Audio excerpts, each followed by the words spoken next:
इस मूवी के स्टार्ट में हम देखते हैं एक प्रिंस को जिसने अपने पैलेस को काफी खूबसूरत बनाकर रखा हुआ था। वो अपने पैलेस में खूबसूरत लड़कियों को बड़ी बड़ी दावतें दिया करता था। एक रात बहुत तेज तूफान आ जाता है। उस तूफान से बचने के लिए एक गरीब बूढ़ी औरत प्रिंस के महल में आ जाती है। अब ऑब्वियसली वो औरत बूढ़ी थी, इसीलिए शक्ल सूरत से प्यारी नहीं थी। अब वो बूढ़ी औरत प्रिंस के ऑनर में उसे रोज फ्लावर गिफ्ट देती है। प्रिंस सोचता है कि इस बूढ़ी औरत की हालत खराब है, वो एक बूढ़ी औरत है और उसकी शक्ल सूरत भी प्यारी नहीं है, इसीलिए वो उस बूढ़ी औरत का मजाक बनाता है, हंसने लगता है और उस बूढ़ी औरत की इंसल्ट करते हुए प्रिंस ने उसके फ्लावर को फेंक दिया। वो बूढ़ी औरत प्रिंस को काफी समझाती है कि खूबसूरती कभी भी इंसान के चेहरे पर नहीं होती, बल्कि वो इंसान के दिल में पाई जाती है। लेकिन प्रिंस उसकी कोई बात सुनने को तैयार ही नहीं था और देखते ही देखते वो बूढ़ी औरत एक खूबसूरत लेडी में बदल गई। असल में वो बूढ़ी औरत एक जादूगरनी थी जो कि किसी बूढ़ी औरत का रूप लेकर प्रिंस के पास आई थी ताकि वो प्रिंस को आजमा सके। वो जादूगरनी समझ गई थी कि प्रिंस के दिल में प्यार नाम की कोई चीज है ही नहीं, इसीलिए वो प्रिंस को अपने मैजिक से जानवर यानी बीस्ट बना देती है। प्रिंस उस जादूगरनी से काफी रिक्वेस्ट करता है कि वो ऐसा ना करे, लेकिन वो उसकी एक नहीं सुनती। जादूगरनी के इस मैजिक की वजह से सब लोग आहिस्ता आहिस्ता प्रिंस को भूलने लगे। यहाँ पर हम ये जान पाते हैं कि उस जादूगरनी ने प्रिंस को जो फ्लावर दिया था वो कोई आम फ्लावर नहीं था, बल्कि मैजिकल फ्लावर था, जादुई फूल था वो। और फ्लावर एक्सेप्ट ना करने पर उस जादूगरनी ने प्रिंस को ये कर्ज दे दिया और ये कर्ज तभी खत्म होगा जब प्रिंस को उस फ्लावर की आखिरी पेटल यानी पंखुड़ी गिरने से पहले किसी से प्यार हो जाए और वो भी प्रिंस से प्यार करे।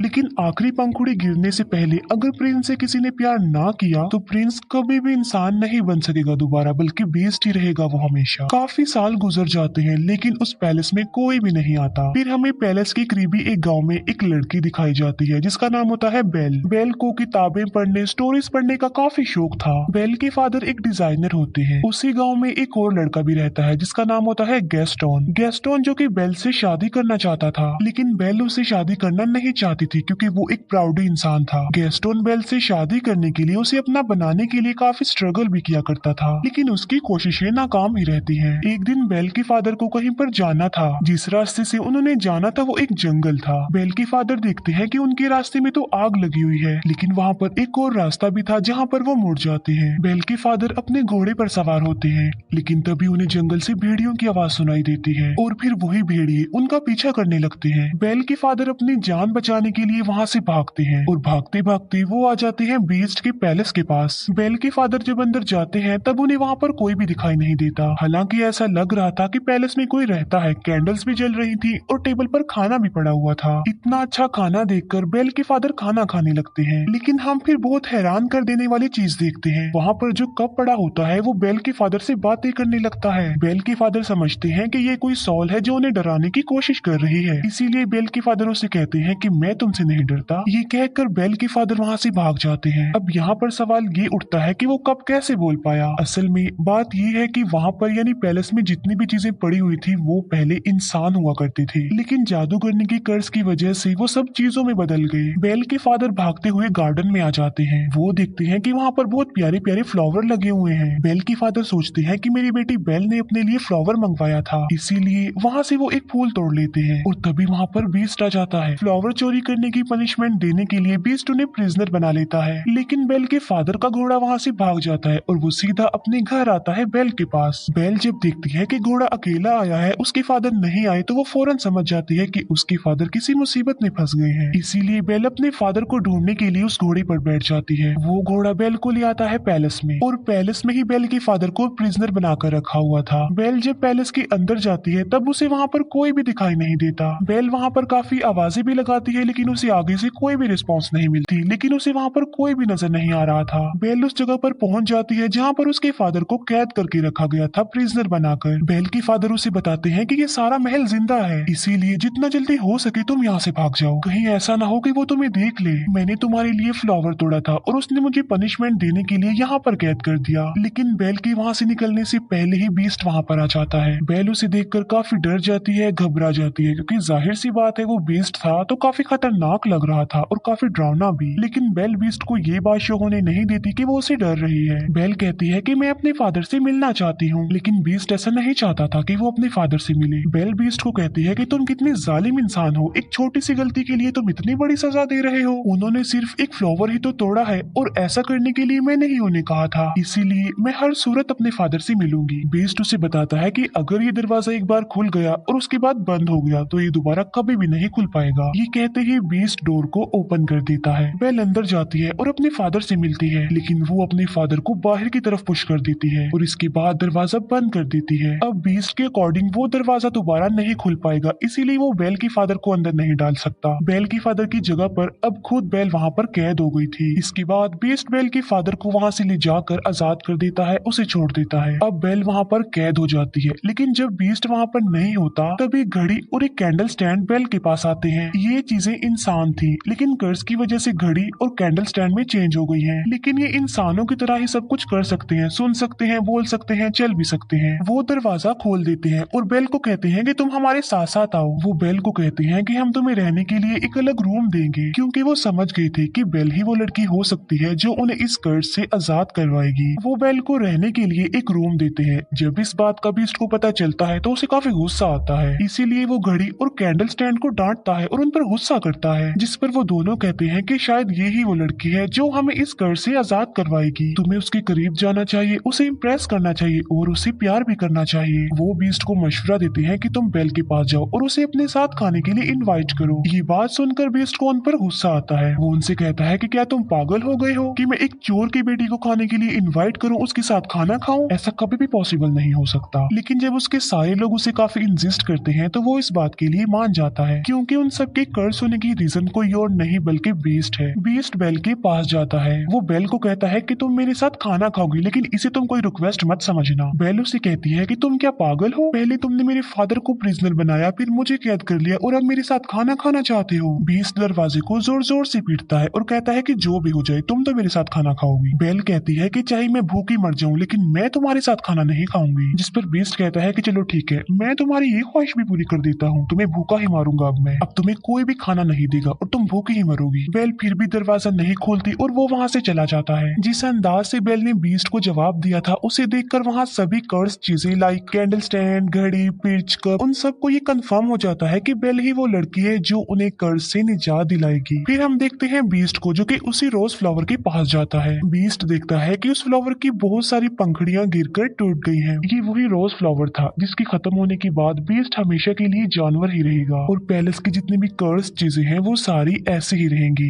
हमेशा के लिए बेजान बन जाएंगी। वो फ्लावर पर बहुत ही थोड़ी पंखुड़ियां रह गई हैं और वो भी बहुत जल्द गिर जाएंगी। फिर हम देखते हैं बेल के फादर को जो कि वापस अपने गांव में आ चुके थे। वो सब लोगों को बता रहे होते हैं कि मेरी बेटी की जान खतरे में है। जंगल के पास एक पैलेस है और वहाँ पर एक बीस्ट रहता है और वहीं पर मेरी बेटी फंस गई है। लेकिन कोई भी उनकी इस बात पर बिलीव करने को तैयार नहीं था, बल्कि वो सिर्फ इस बात को कहानी ही समझ रहे थे।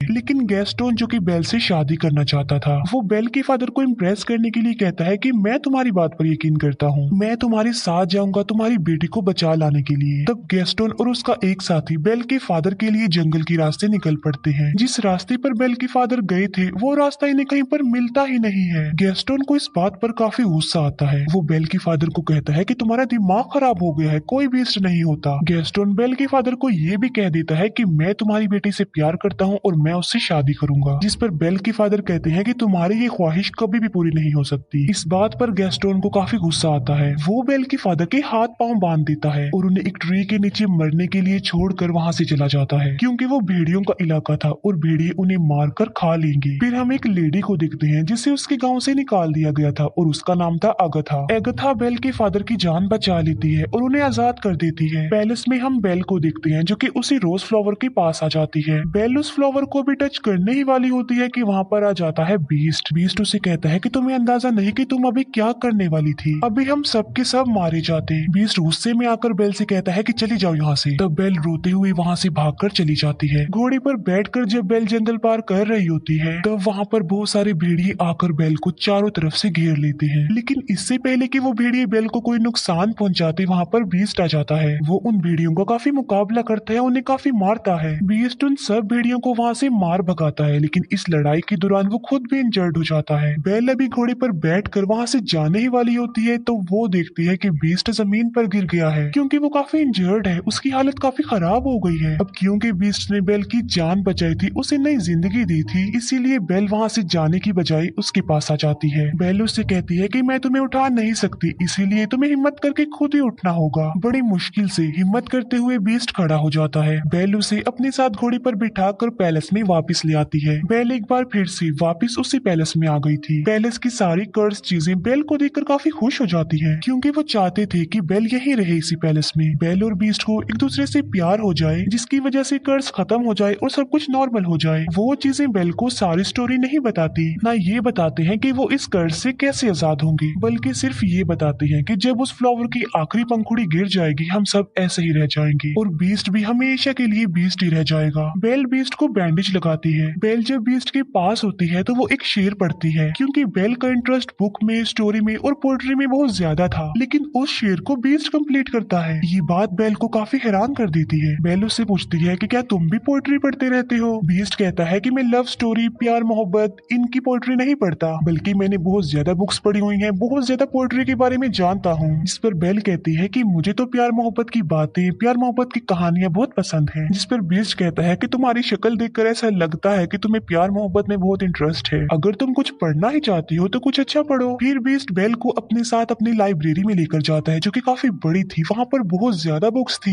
बेल उन बुक्स को देखकर काफी शॉक्ड भी रह जाती है और काफी खुश भी हो जाती है, क्योंकि गाँव में पढ़ने के लिए उसे कोई भी बुक नहीं मिलती थी और यहाँ पर तो उसे इतनी सारी बुक्स मिल गई है। बीस्ट कहता है कि अगर तुम चाहती हो तो हमारे साथ यहाँ पर रह सकती हो। ये बात बेल को काफी खुश कर देती है। फिर वक्त के साथ साथ ये एक दूसरे के साथ काफी टाइम गुजारने लगे। इन दोनों की दोस्ती हो गई, वो एक दूसरे के काफी करीब आ गए, एक दूसरे की लाइक्स डिसलाइक्स उन्हें पता भी चल गए। दोनों साथ मिलकर खाना भी खाते थे। फिर बीस्ट बेल को गाना भी गाकर सुनाता है और बीस्ट बेल को एक बुक भी दिखाता है, जो कि एक जादुई बुक थी। वो कहता है कि ये बुक मुझे किसी जादूगरनी ने दी थी और इस किताब की मदद से हम लाइफ के किसी भी टाइम में जा सकते हैं। लाइक हम पास्ट टाइम में जा सकते हैं, फ्यूचर टाइम में जा सकते हैं। बेल उस टाइम में जाना चाहती थी जब वो अपनी मदर से आखिरी बार मिली थी। बेल जब उस टाइम में जाती है तब उसे पता चलता है कि उसकी मदर को एक इन्फेक्शन हो गया था। इसीलिए बेल की मदर ने बेल के फादर को कहा था कि तुम बेल को लेकर हमेशा के लिए यहाँ से चले जाओ, ताकि मेरी बेटी को भी ये इन्फेक्शन ना लग जाए।